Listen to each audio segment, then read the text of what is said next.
ನಮಸ್ಕಾರ ವೀಕ್ಷಕರೇ, ನೀವು ನೋಡ್ತಾ ಇದ್ದೀರಾ ಸತ್ಯ ಶೋಧಕ ನ್ಯೂಸ್. ಬಾಗಲಕೋಟೆ ಜಿಲ್ಲೆಯ ರಬಕವಿಬೆಟ್ಟ ತಾಲೂಕಿನ ರಬಕವಿ ನಗರದ ಶ್ರೀ ಮಲ್ಲಿಕಾರ್ಜುನ ದೇವರ ಜಾತ್ರೆ ನಿಮಿತ್ತವಾಗಿ ಆಗಸ್ಟ್ 19ರಿಂದ 21ರವರೆಗೆ ಶ್ರೀ ಮಲ್ಲಿಕಾರ್ಜುನ ದೇವರ ಜಾತ್ರೆ ನಿಮಿತ್ತವಾಗಿ ಪೂರ್ವಭಾವಿ ಮಾತನಾಡಿದರು. ಬಾಗಲಕೋಟೆ ಜಿಲ್ಲೆಯ ರಬಕವಿಬೆಟ್ಟ ತಾಲೂಕಿನ ರಬಕವಿ ನಗರದ ಆರಾಧ್ಯ ಶ್ರೀ ಮಲ್ಲಿಕಾರ್ಜುನ ದೇವರ ಜಾತ್ರೆ ಪ್ರತಿ ಶ್ರಾವಣ 3ನೇ ಸೋಮವಾರ ದಿವಸ ಭಾರೀ ವಿಜೃಂಭಣೆ ಜರುಗುತ್ತದೆ. ಇದೇ ಸಮಯದಲ್ಲಿ ರಬಕವಿ ನಗರದ ಗಣ್ಯ ವ್ಯಕ್ತಿಗಳು ಶ್ರೀ ಗಣಪತಿರಾವ್ ಹಜಾರ್ ಅವರು ಶ್ರೀ ಮಲ್ಲಿಕಾರ್ಜುನ ದೇವರ ಭಾವಚಿತ್ರ ಸುಮಾರು 200ಕ್ಕೂ ಹೆಚ್ಚು ಶ್ರೀ ಶಂಕರಲಿಂಗ ಟ್ರಸ್ಟ್ ಕಮಿಟಿ ಅಧ್ಯಕ್ಷರಾದ ಶ್ರೀ ಬಾಲಚಂದ್ರ ಉಮ್ದಿ ಅಣ್ಣನವರು ಮತ್ತು ಕಮಿಟಿಯ ಸಮ್ಮುಖದಲ್ಲಿ ವಿತರಣೆ ಮಾಡಿದರು. ನಂತರ ಎಲ್ಲ ಅಂಗಡಿಗಳು, ಬ್ಯಾಂಕ್ಗಳಿಗೆ, ಕಚೇರಿಗಳಿಗೆ ಹಂಚಲಾಗುತ್ತದೆ ಎಂದು ಹೇಳಿದರು. ನಂತರ ಹಜಾರೆ ಬ್ರದರ್ಸ್ ಅವರಿಗೆ ಗೌರವಪೂರ್ವಕ ಸನ್ಮಾನ ಮಾಡಿದರು. ಶಂಕರಲಿಂಗ ಟ್ರಸ್ಟ್ನ ವತಿಯಿಂದ ಎಲ್ಲರಿಗೂ ನಂತ ಶರಣುಗಳು. ರಬಕವಿಯ ಹಜಾರೆ ಟೆಕ್ಸ್ಟೈಲ್ಸ್ನವರು ಶ್ರೀ ಮಲ್ಲಿಕಾರ್ಜುನನ ಭಾವಚಿತ್ರವಿರುವ ಫೋಟೋಗಳನ್ನು ಮಾಡಿಸಿ ಟ್ರಸ್ಟ್ಗೆ ಇವತ್ತು ಹಸ್ತಾಂತರಿಸಿದ್ದಾರೆ. ಆ ಎಲ್ಲ ಫೋಟೋಗಳನ್ನು ನಗರದಲ್ಲಿರುವ ಪ್ರತಿಯೊಂದು ಅಂಗಡಿಗಳಿಗೆ ಟ್ರಸ್ಟ್ನ ವತಿಯಿಂದ ನಾವು ಕೊಡಮಾಡಲಿದ್ದೇವೆ.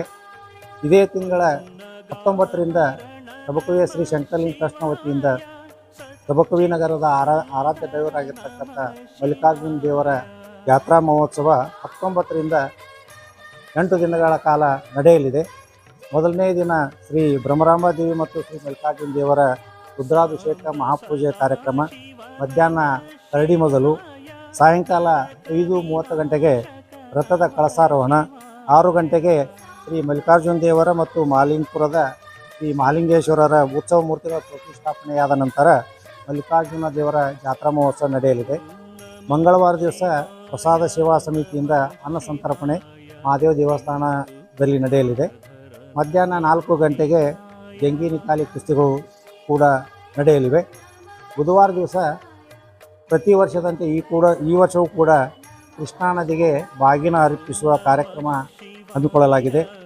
ಸಾಯಂಕಾಲ 6 ಗಂಟೆಗೆ ಕರಡಿ ಮೊದಲು ಮತ್ತು ಕಳಸ ಇಳಿಸುವ ಕಾರ್ಯಕ್ರಮಗಳು ಇರುವುದರಿಂದ ಈ ಜಾತ್ರಾ ಮಹೋತ್ಸವದಲ್ಲಿ ತಾವೆಲ್ಲರೂ ಕೂಡ ಸಕ್ರಿಯವಾಗಿ ಭಾಗವಹಿಸಿ ಜಾತ್ರಾ ಮಹೋತ್ಸವವನ್ನು ಯಶಸ್ವಿಗೊಳಿಸಬೇಕು ಅಂತ ತಮ್ಮೆಲ್ಲರಲ್ಲಿ ಕೇಳಿಕೊಂಡು ನಮಸ್ಕರಿಸಿ.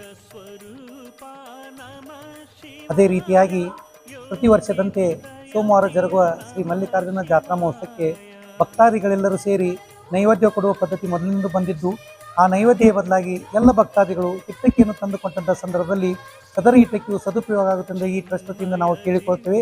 ಅದೇ ರೀತಿಯಾಗಿ ಈ ವರ್ಷ ಒಂದು ಅನ್ನ ಪ್ರಸಾದದಲ್ಲಿ ಬದಲಾವಣೆ ಎಂದರೆ, ಪ್ರತಿ ಸಾರಿ ಬುಂದೆ ಮತ್ತು ಕಿಚಡಿ ಅನ್ನ ಸಾರು ಇರ್ತಿತ್ತು. ಈ ಸಾರಿ ಆಲೂಗಿ ಮತ್ತು ಕಿಚಡಿ ಅನ್ನ ಪ್ರಸಾದ ಇರುವುದರಿಂದ ಎಲ್ಲ ಭಕ್ತಾದಿಗಳು ಸದರಿ ಕಾರ್ಯಕ್ರಮದಲ್ಲಿ ಪಾಲ್ಗೊಂಡು ಈ ಕಾರ್ಯಕ್ರಮವನ್ನು ಯಶಸ್ವಿಗೊಳಿಸಬೇಕೆಂದು ಶ್ರೀ ಶಂಕರಲಿಂಗ ದೇವಸ್ಥಾನ ಟ್ರಸ್ಟ್ ವತಿಯಿಂದ ನಾವು ಕೇಳಿಕೊಳ್ತೇವೆ. ಎಲ್ಲರಿಗೂ ಶರಣಾರ್ಥಿಗಳು.